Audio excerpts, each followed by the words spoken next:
Hello everyone, this is Vishwas and welcome back to our YouTube channel Frontend Devs. This is sixth video of our React 19 series, and as a part of today's video we will discuss React server components. When we talk about React, it is a client-side JavaScript library for building reusable UI components, and those components are rendered entirely in the user browser. Meaning, as application owner, when we create your React application, right, you were working on writing the necessary code, and once you completed your development, you will create the optimized bundle by using tool like Webpack or Vite, and then you will deploy that optimized bundle to your server. Now you have your application ready that is deployed on your server, and when user visit your application, the server will send the basic HTML file and all the bundle code to the browser. This code contain the basic HTML file and which only contain generally a div element with ID root and that having the script tag which will point to your React or application bundle code. Now this code is downloaded to the browser. The JavaScript runs internally. React will mount your components. It will create the component tree. It will handle the reconciliation process. And finally, generated UI will be rendered in your HTML root element. Here, the HTML is rendered in the browser by using JavaScript instead of being prefetched from the server. And the user will see the web page only after the JavaScript finishes its execution and React render the UI in the browser. And this approach of rendering the content in the browser is called client-side rendering or CSR. And this client-side rendering is having multiple disadvantages. All through React is a great JavaScript library and it's dominating the front-end world. But still, when we are going with the client-side rendering, we have some disadvantages. The first and most important, user see blank screen before JS loads, and which will impact your search engine optimization. When search engine crawler visit your web page, they will see almost no content and which will limit the organic search traffic. The second disadvantage is bundle size. If you go with large React application, the bundle size is more and especially which will impact the performance on mobile devices. And it will also delay the user interactivity. To understand the detail, I have very simple React application. This application is responsible for making the API call and fetching the list of 5 products. And then we have some cart operation, right? We can add or remove the product as per necessity. But if you look at the initial detail, when I refresh the page, you will see we have product list here. But if I go to document file, right? Uh, it is HTML file, and if you go to the response, you will see barebone HTML here. We only have div with ID root, and then we have a script tag which will point to our main.tsx file. And this is problem, right? We have a product list as a title here, then we have list of the products, but those are not present in our initial HTML file. Even if I do the view source page, you will see almost no content HTML page. Here we have only root element and then we have a script tag. Now what will happen? The JavaScript will go to the main.tsx file and then it will execute the React internally.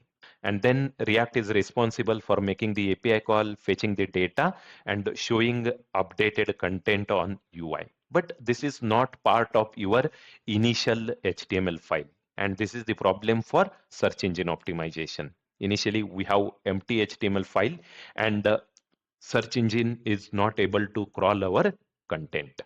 All through, if you go to the elements, right, here we will see all the content, but that is not part of our initial HTML file. And to resolve this major issue, React comes up with the server components.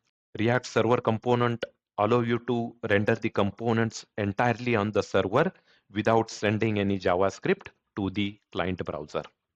When we talk about React server components, those are newly added with React 18 and now completely stable with React 19.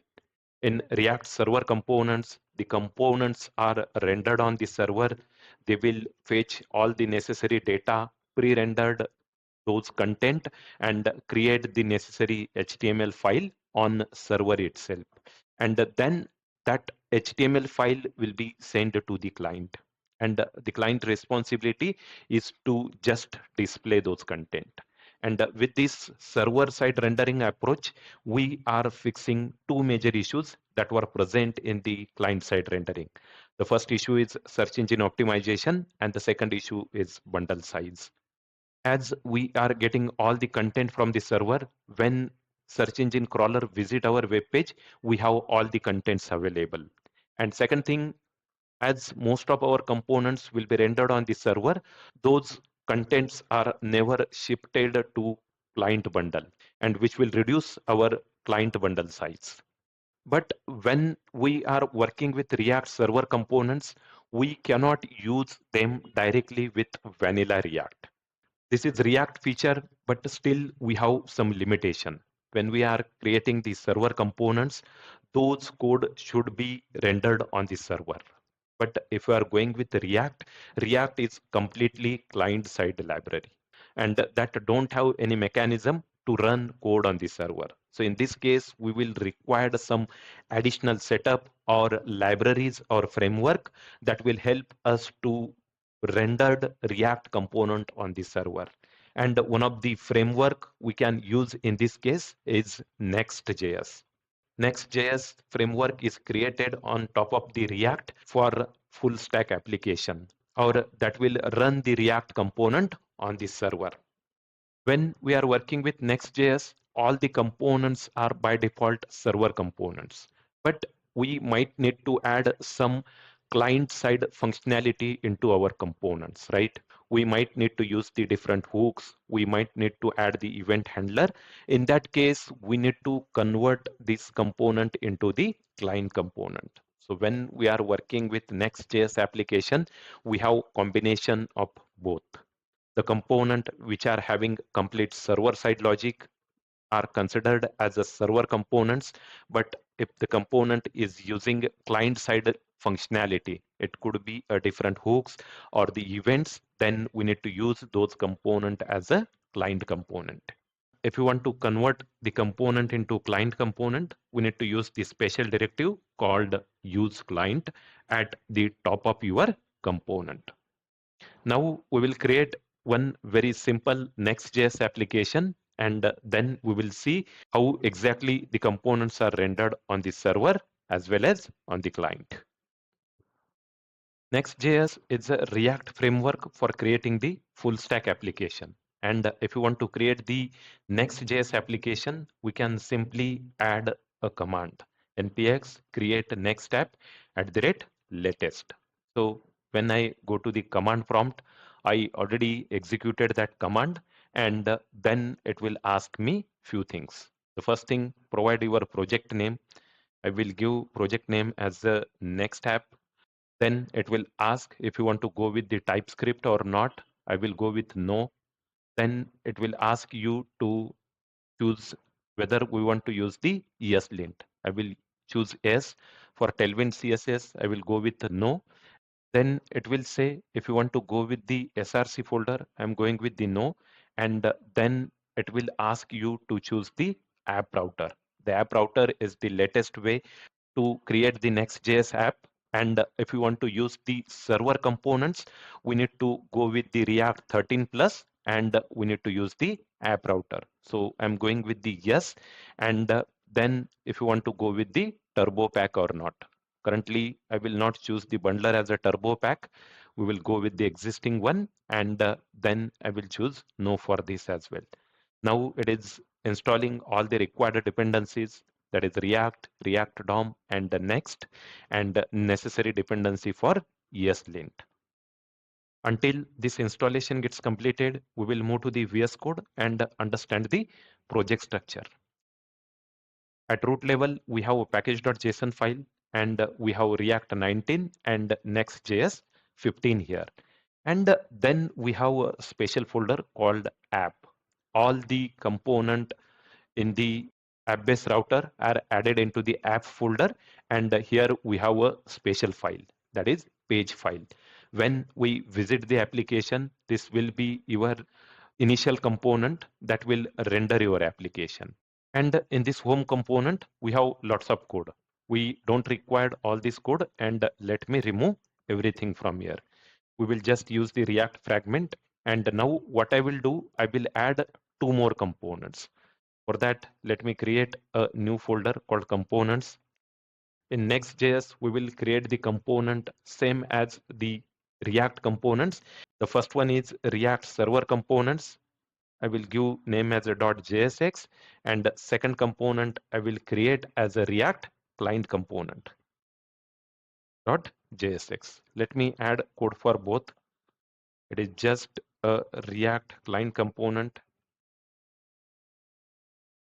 and it will return some JSX. And after that, let me export it. Then same changes we will do for React server components. This is function, and it is again return some JSX. And we will just export this component. Now we will go to our page file, that is home.js, and we will import both those components here, the React server components, and then I will import React client component. And those two components we will render here. Let's save the changes, and now we will run our application. To run our application, we just need to go to the application folder, and we need to run the command npm run dev. Let me go to the folder next app, and then we will run the command npm run dev. Yeah, it is using the Next.js 15.5.6, and our application will be available on localhost port number 3000. Let me copy this URL. We will go to the browser, and we will run this application now. Yes, the application runs successfully, and we have both the components code available here. And now what we will do, we will add some console.log in both the components to understand whether those components are rendered on the client side or server side. So let me add some console.log here, the component which is rendered on the server, and same we will do for client side component. The component is rendered on the client side. And by default, all the components in the Next.js are rendered on the server. Now, if you go to the browser and inspect the element, you will see those logs in the console, but those logs are added on the server itself. We are seeing log here as a server, meaning that the components are rendered properly on the server. And if you go to the command prompt, again, you will see all those logs are printed on the server side. We are seeing those log in the command prompt. That means both the components are rendered on the server itself. But now if we do any changes in your client component, we add some client interactivity. Let me use the use state here. It is imported from React. Then I will just implement the counter functionality here. Yeah, let me go with the count, and initially count will be 0, and I will just print count here. And below that, I will have one button, and that will increment my count by +1. And if I save these changes, and now we have client side functionality here. We need to render this component on the client side. And if I go to the browser, you will see we are getting some error. And the error is we are importing the component that need use state. This React hook only works in the client component, and to fix this, we need to use client directive in our component. For that, let me go to the component again, and at the top, we will use client. This will be in double quote. Let's save the changes. And now if you go to the component, you will see our component is rendered here. And now if you observe carefully, only our first component, that is React server component, which is rendered on the server, but our client component, now which is rendered on the browser itself. We are seeing console.log from server here, and for our client component, the console.log is from the client side. And now if you go to the command prompt, right, you will see only one component is rendered on the server, and that is React server component. That means whatever code present in the React server component, for that the components is rendered on the server side, it will create the necessary HTML, and that HTML is sent to the browser. The component which using complete server code are considered as a React server components, but if the component using client side functionality, we need to convert that component into the client component by using special directive use client. Hope you are clear with all the details, like what is React server components, what is React client components, what is client side rendering, what is server side rendering, and how we can implement that with Next.js. I think that's all for this video. Finally, if you are enjoying my content, request you to please like it. You can share with your friend so it will reach to more people, and you can comment me if you have any queries. Thank you for watching, and see you in next one. Till now, thank you. Bye.